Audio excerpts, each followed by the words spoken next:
Barney had his hand up first. Mr. Hutchens, a good example of why this won't get done is one of the commissioners sat right there and told us last week, hey, we can't tell them what to do with their budget. That's correct. I want you all to call them and tell them, we're the citizens, just tell them, why don't you call them and ask them if they would be, well, who's going to ask them if they don't ask them? That's the reason why we're where we're at. No one's had the courage, but a few of them up there have asked us some serious questions, and they got chastised for it. If we were to get a forensic audit, as Commissioner-elect Fultz has recommended, we would be able to identify a lot of frivolous, wasteful spending. And basically all we'd have to do is say, if you've got that much money in your budget to waste, we're going to take it out and encourage you. We can't dictate to them how they spend the money.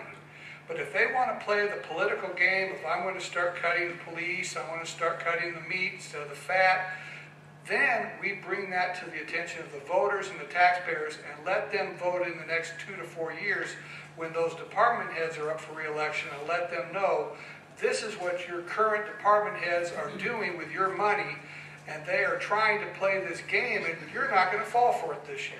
But you got to have a strong mayor, and you got to have a strong county commissioners. And I hope to pray that this is the year, and it's not about me. I wish I didn't have to run. I spent many times pleading with the county commissioners to take their job and their oath of office seriously, and instead their eyes are rolling. They can hardly wait till the 2.5 minutes that I had to speak was over so they could, start paying attention again. Because they chose to ignore me, I'm hoping that that maybe they'll start to listen to me if I'm on the other side of the bench. Yes, Joe. Richard, I'd like to make a statement.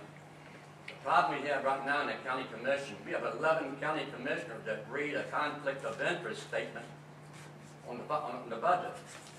Until we change that, it's going to be the same old, you send the same people back and expect a different solution. It doesn't happen. You got to get rid of them, the ones that are reading the conflict of interest.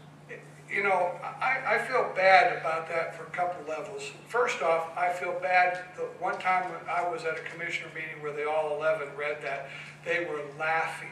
Yeah. That bothered me. It was a joke to them.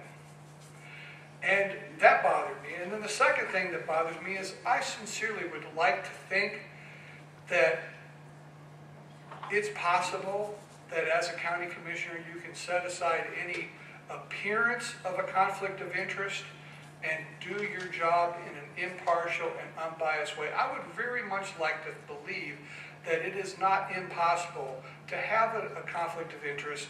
You disclose that, and then you do your job in a serious and somber manner. But here's the problem. I believe that there's a better way.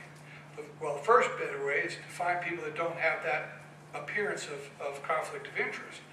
But if you can't do that, if you have a conflict of interest, it would be better to read a statement similar to that and say, in order to avoid the appearance of a conflict of interest, I will refuse to vote.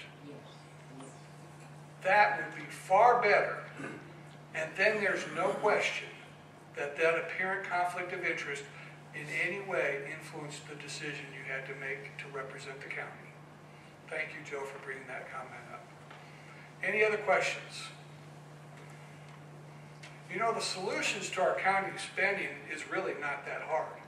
We've just got to elect people who are not politicians, who will tell you the truth like Mayor Cunningham did after he got defeated, and take their job seriously. And I hope that perhaps you will make it in your decision, and you wouldn't be here if you didn't, to elect people who are willing to do that.